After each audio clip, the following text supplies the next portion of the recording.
Heç kəsi eyləməsin, heç kəsi eyləməsin Hakkı Teala atasız. Yoktu 5 günlük olan ömrüden atasız. Nece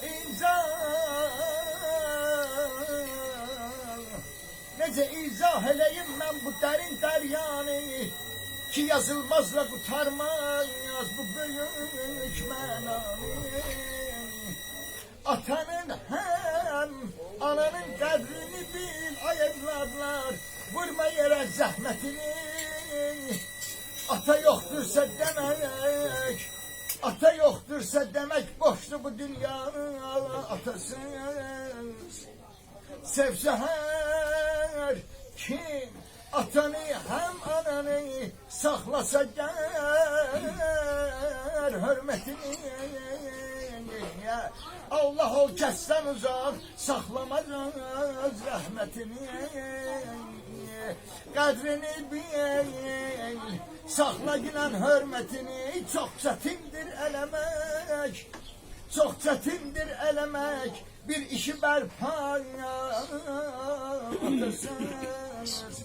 Her kimin olsa bu dünyada vari devleti cahil celalı, yani halk arasında onun devleti malı celalı. Olanın kardeşiyle hem bacısı, dostu, ehli, ayalı. Yine hisseyler özün, yine hisseyler özün.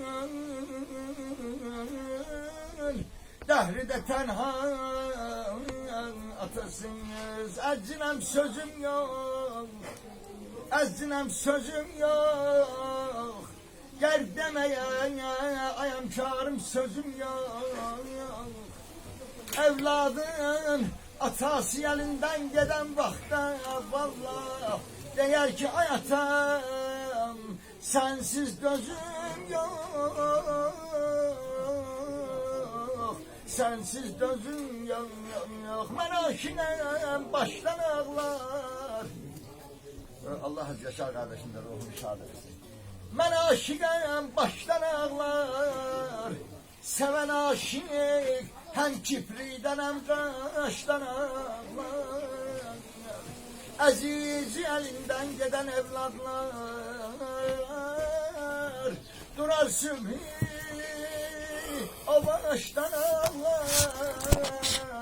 Durar sübhi o baştan ağlar. Belki bekahlidir bu bezmide bir fikir eylesin. Atanın ruhuna baham eşkinen bir salavat zikrelesin. Allah'ın ruhunu şad etsin. Allah ailesini selamet etsin. Allah dostumuz, kardeşimiz, özel emektarımız, Erkoğuzhan kardeşimizin doğrudan çok istedad ele bir şey bilir. Stres istedad başka şey. O ders almayı bir ağaç sol. Ders almayı bir hakkıyla bize gelir yanır. Elm almışım, elim tutardı ama stres istedad suratlar Allah rahmet versin. Allah bizim Hüseyin ağamla rahmet versin. Azvasına rahmet versin. Onlar diyerler ki bize stres istedad ta ki anıdan gelmez, ta ki kabr öyleyecek ederdi. Stres istedad tutardı. Şimdi Erkoğuzhan kardeşimiz Allah elimize, obamıza çok ölmesin. Onun doğrudan özel istedadı azizimizdir, dostumuzdur, kardeşimizdir. Allah bu ağın üstünde ona her bir ailesine selam, assakallarımız, azizlerimiz, ruhanilerimiz, hemkarımız, maşallah, kardeşimiz. Feyz inşallah. Daimi ruhuyla baham, Ehl-i Beyt, Etsad Aleyhisselamların Fatih'imize her ruhunun şad olmasıyla, bu Çırdıkhanı kentiyle, üç şehitler, getirip çıkmayanlar ve Akşarımızda, Azerbaycanımızda, boynumuzda hakkı olan o Qarabağımızın şehitleriyle baham, Kerbela şehitleriyle baham, ruhları şad, Rəhməllahu mənə azər. Fatihəmə.